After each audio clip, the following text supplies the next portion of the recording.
So one thing I forgot to mention when I was talking about the safety aspects, you know, the brakes, ABS and so on, the tires on this one, they are wider than the typical small scooter that you see in India. The front is 110 section and the rear is 120, you know, mm, the width. Most scooters of this size in India, they are around 90 or 100, 110, you know. So this one having 110 on the front and 120 at the rear, it's quite wide for this size of scooter. Yeah, the Aprilia has similar width or even wider, I think. So yeah, that helps with, well, you can see these guys. Crazy here.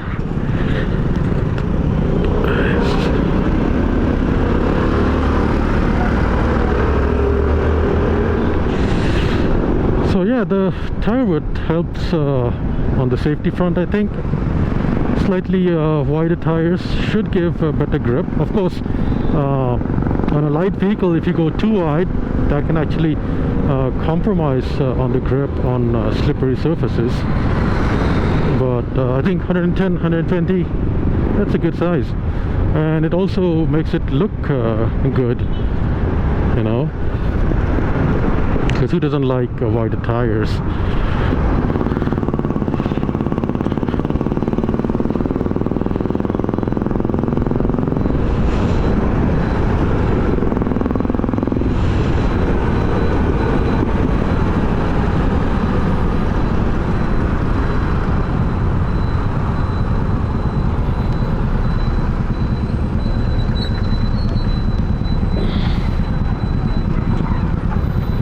I thought I'd be able to leave a little later in the evening today and show you how the headlamp is, but it's not dark enough, obviously. The headlamp is actually not that good. Yeah, it works, but you can't really rely on that on a poorly lit or unlit street. You really can't. If you switch to the high beams, you get slightly better illumination, even of the road surface ahead. But of course, I personally don't like using the high beams, you know, if there are other road users around.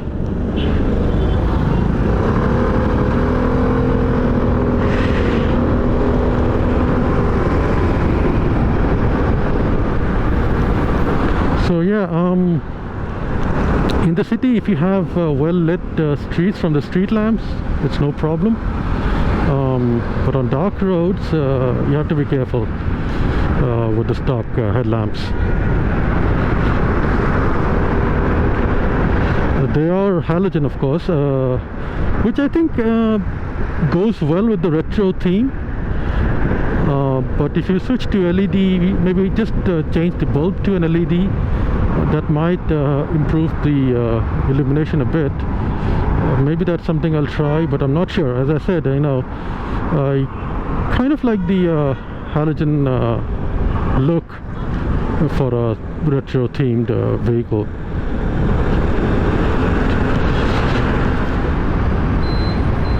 By the way, I showed you the key. I must tell you, the key itself, it feels so nice to put it in the keyholes.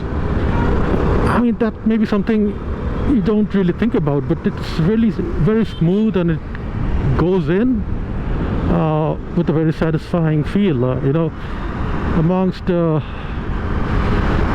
all the vehicles that I've owned, I think this is one of the best in that regard. Now, yeah, I may be exaggerating a bit.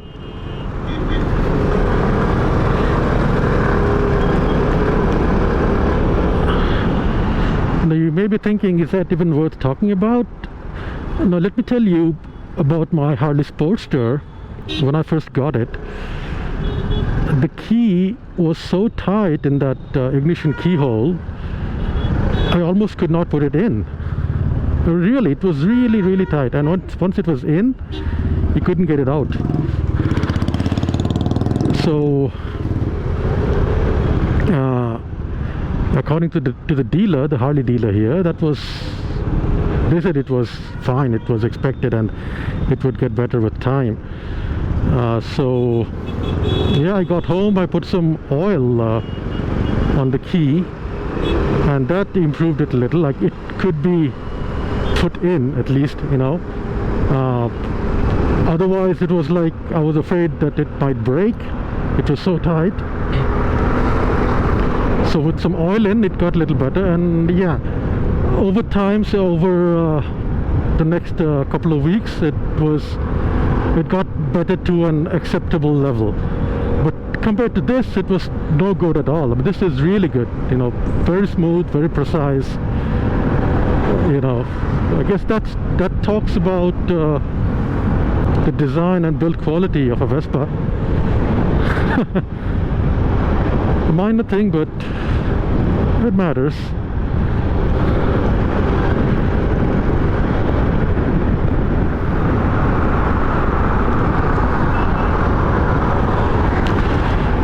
So from an Indian perspective, the biggest question when it comes to reviewing a small scooter or motorcycle would be the mileage, the fuel efficiency. How many kilometers do I get to a liter of petrol? Yeah, so I get around 30 kilometers to a liter. In fact, I think I've never got below 29, and I've never got above 31. Really, it's been so consistent for the past year or so. Is that a good number? I think it is, because you've seen my riding style, right? I do a lot of full throttle riding. So even with that kind of riding, if I get 30, I think that's quite good.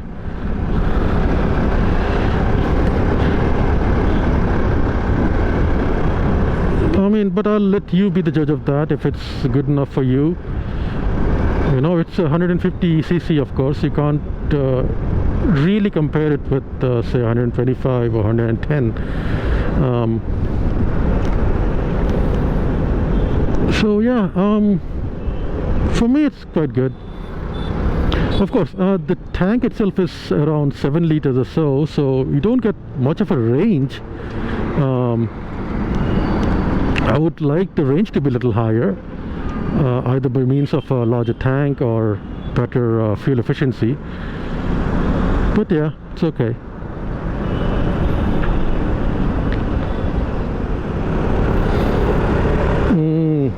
If you ask me about the reliability, you know, over the past year or so, I really haven't had any issues. I talked about the starting thing earlier.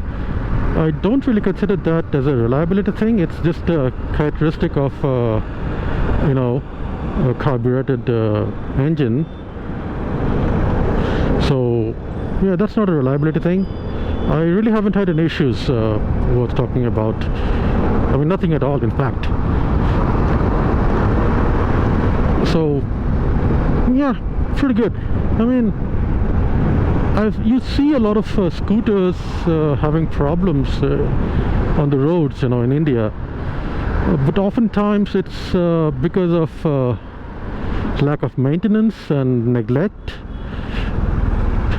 Because scooters are often used a lot. People just, you know, take them for granted. They don't change the oil, they don't do any maintenance, whatever, and they just keep on running, and then once in a while they break down, as expected. So if you take care of them, I think you shouldn't have any problems.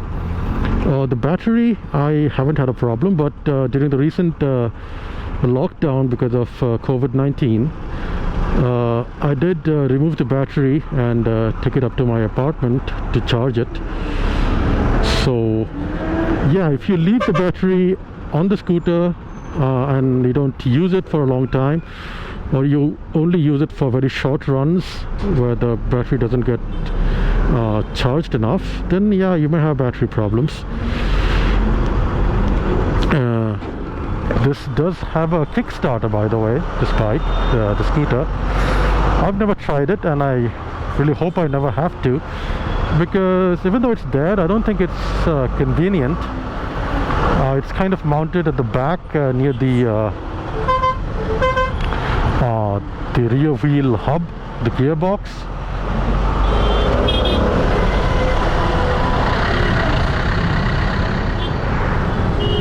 So that's a difficult location to kick in the first place, and then you also have to do the throttle to get the engine running as you kick. So yeah, it's a bit difficult. I really hope I don't ever have to use that, you know. It's all a matter of keeping your battery in good condition, mainly.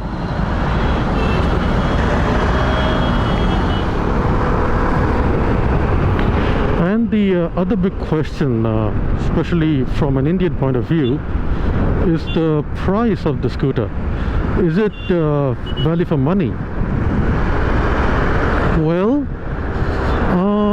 it costs around 135,000 Indian rupees, so 1,35,000. That's what I paid back then, a year ago. I don't know what the price is right now. And that is considerably higher than other scooters. So even the Aprilia 150s, which are the same engine, they cost, well, I'm not sure of the exact price, but I think around 110 or so thousand. So yeah, these are significantly more expensive. The other 125cc, you know, the Japanese and Indian brands, those are below 1 lakh or 100,000. So is it worth it? It really depends on what you're looking for, you know. If you're looking for a bigger engine, yeah, in a way it is worth it. Or you could get the Aprilia, which would be a little cheaper. But if you want the same level of quality, you know, I mean, as a Vespa, the metal construction and so on, then yeah, you need to spend a little more. You get a lot of the features on other brands also. So yeah, I mean, it's hard to say, you know. Think about all those additional things that you get only on this one, like the wider tires, ABS, and so on. Then yeah, you may find it worthwhile to spend that little extra. But yeah, it's not for everybody. So I wouldn't call it value for money, but it's not you know, unfairly expensive either.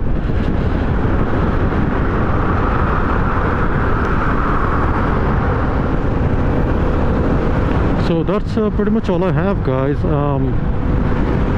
If I find anything else worth mentioning, I'll try to add that to this video. As it is, it may take me a while to get this video edited and published, because, you know, with the 4K video from the GoPro, I've had to change my editing workflow a little, and I'm also having to make some changes to my computer so it can handle the 4K stuff. You know, it's not been easy with my current setup. So yeah, that's all, guys. If you have any questions, anything you would like to know, just put it down in the comments, and I'll try to answer it. You know, if I'm aware of that particular thing, yeah, I'll definitely try to help you out.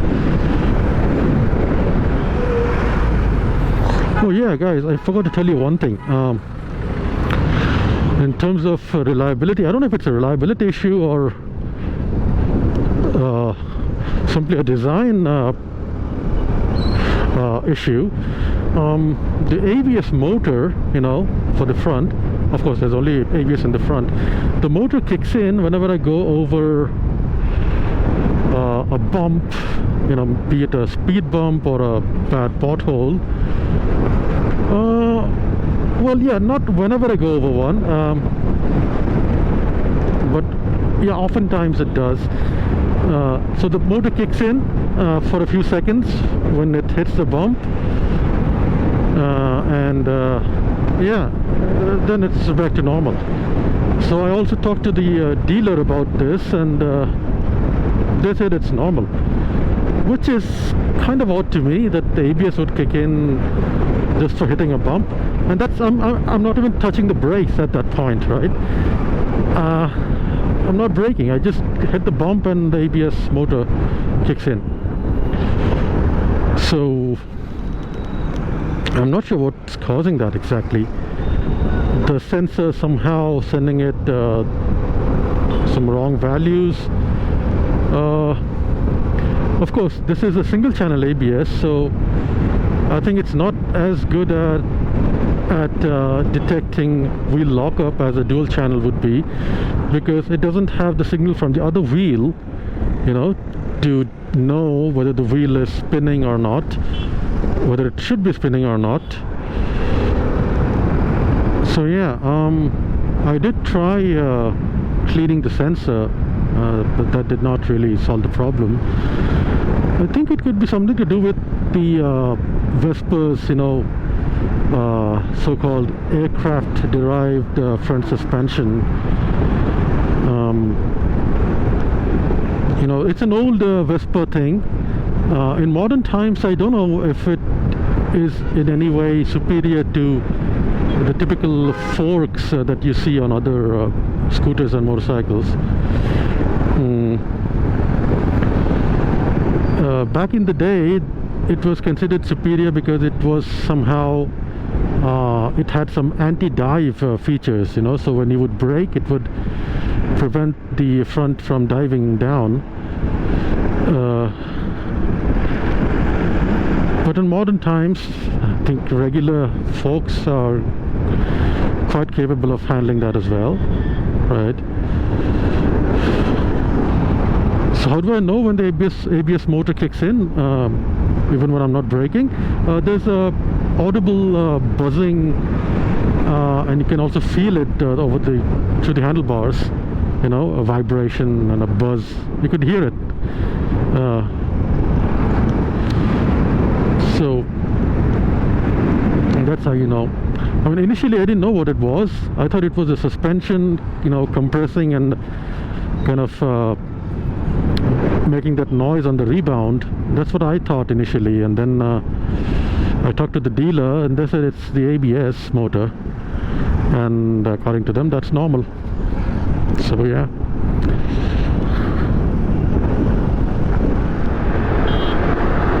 So alright guys, bye bye.